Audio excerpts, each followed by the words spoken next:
Bonjour et bienvenue dans cette nouvelle vidéo qui sera consacrée à Windev Mobile.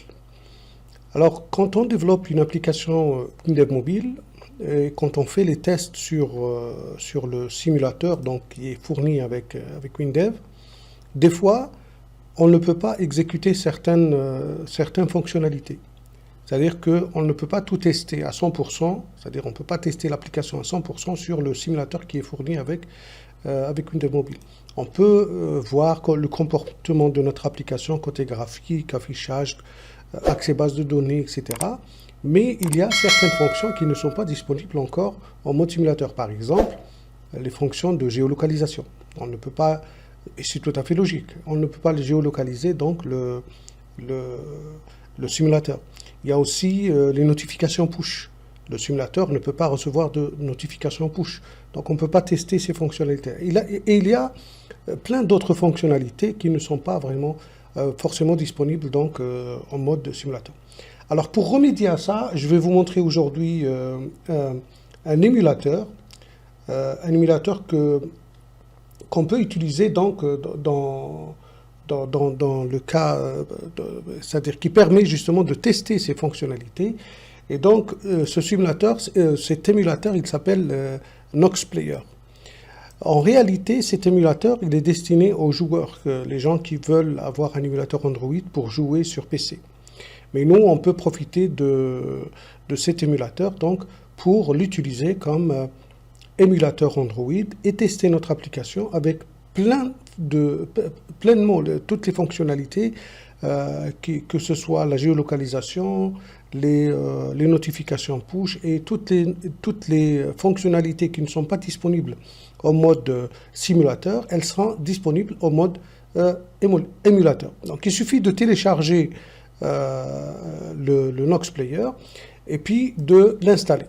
Donc une fois que vous avez téléchargé Nox Player, vous lancez l'installable et vous allez donc avoir l'installation de Nox Player.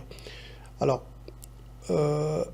comme moi je l'avais déjà donc chez moi, maintenant il me dit en écrasant, donc pas forcément, mais vous pouvez donc faire cette opération chez vous. Bon, je vais recréer l'installation et vous allez voir que cet émulateur, il est excellent et il nous donne des conditions qui ressemblent aux conditions réelles sur un téléphone mobile Android et qui nous permet donc de tester dans tous les sens. Par exemple, les notifications push, vous allez les voir directement. Dès qu'il y a déclenchement d'une notification push, vous allez la voir sur votre application Nox Player et vous n'êtes pas obligé d'avoir un téléphone ou d'avoir à tester directement sur le téléphone. En plus de ça, comme Nox Player peut se comporter à la fois comme tablette ou comme téléphone mobile, donc vous avez la possibilité de le paramétrer, donc son mode d'utilisation. Et il y a aussi d'autres paramètres que nous allons voir maintenant qui nous permettent donc de tester notre application dans différentes situations. Par exemple, si je développe une application qui est destinée à la fois à être utilisée sur un téléphone et sur une tablette, donc je pourrais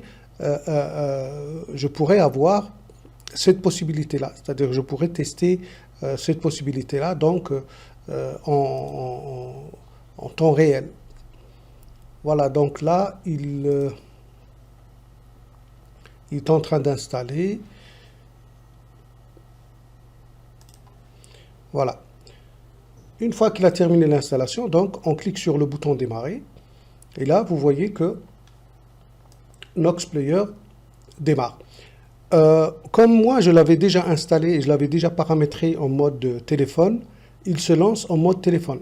Mais normalement, la première fois quand vous installez Nox Player, il se lance en mode tablette. Et je vais vous montrer tout de suite comment vous pouvez changer de mode. Donc je le laisse se charger. Des fois, c'est important de le savoir, des fois vous ne pouvez pas lancer le Nox Player. C'est-à-dire que le Nox Player, il a besoin de ce qu'on appelle la virtualisation sur votre carte mère. Si vous avez la virtualisation déjà activée sur votre carte mère, il peut se lancer. Sinon, il ne peut pas se lancer. Il va se bloquer à 99%. Voilà, donc vous voyez que c'est un téléphone Android avec les applications, avec tout ce que vous voulez. Et donc, il est paramétrable. Regardez ici. Je peux donc paramétrer les performances du CPU pour voir le comportement donc, de mes applications. Je peux aussi donc paramétrer le mode, est-ce qu'il va se comporter en tablette, en portable, en écran large, ou je peux aussi le personnaliser. Par exemple, si je mets en tablette, si je redémarre, il va redémarrer en mode tablette. Voilà, donc il est en train de redémarrer en mode tablette. Et comme ça, donc, je pourrais tester mes applications si je développe des applications en mode tablette. Vous voyez que vous avez toutes les possibilités. Vous voyez que là, vous avez la barre de notification. Vous avez donc tous les paramètres. C'est une version Android qui est installée là-dessus. Donc, c'est la version 7.1.2. Il y a aussi une autre version qui installe la version Android 9. Et donc, ça vous permet déjà d'avoir une version minimale pour tester vos applications et donc pour pouvoir les distribuer après à l'aise. Alors, comment maintenant, on peut déployer sur le Nox Player. Donc, je le redémarre en mode téléphone. Alors, quand vous générez votre APK, quand vous générez votre application, ici j'ai pris un exemple quelconque sur l'une des applications que j'ai développées, l'application dans ce tutoriel en elle-même, elle n'est pas importante. Le plus important dans ce tutoriel, c'est le Nox Player lui-même. Donc, je vais désinstaller cette application que j'ai déjà installée, donc elle est là. Et donc, comment installer une application? Vous voyez qu'elle se comporte normalement comme une application sur le téléphone. Vous avez même le rendu comme le rendu du téléphone. Donc, il suffit de cliquer et de laisser le bouton appuyé, donc le bouton gauche appuyé de la souris, pour avoir le menu de désinstallation. Donc, je vais désinstaller l'application. Et pour installer l'application sur le Nox Player, il suffit donc d'aller sur l'APK que vous avez généré et de le mettre directement et de le glisser directement sur Nox Player. Donc, je prends mon APK, je le glisse directement sur le bureau de Nox Player et vous allez voir qu'il va installer l'application. Vous voyez? Donc là, il a directement installé l'application. Voilà, il me dit que l'application a été installée et je peux la lancer et elle va s'exécuter normalement comme toute application. Et là, si vous avez donc des applications avec des notifications push, avec de la géolocalisation, etc., vous pouvez tester vos applications. Alors, pour revenir au paramétrage, comme on a vu tout à l'heure, donc comme j'ai dit, on peut donc paramétrer les dimensions de notre appareil, etc. On peut aussi lui donner plus de performance. Si on développe une application qui a besoin de ressources graphiques, comme c'est un émulateur qui est destiné au jeu, donc il a besoin de beaucoup de ressources graphiques, nous pouvons donc améliorer les ressources graphiques ici, le framing, l'accélération de la souris, etc., les textures et tout le rendu. Il y a aussi la possibilité donc de jouer sur l'audio, parce qu'il va profiter de l'audio du PC. Le device lui-même, nous pouvons utiliser des devices qui sont déjà, c'est-à-dire des configurations qui sont déjà préconfigurées.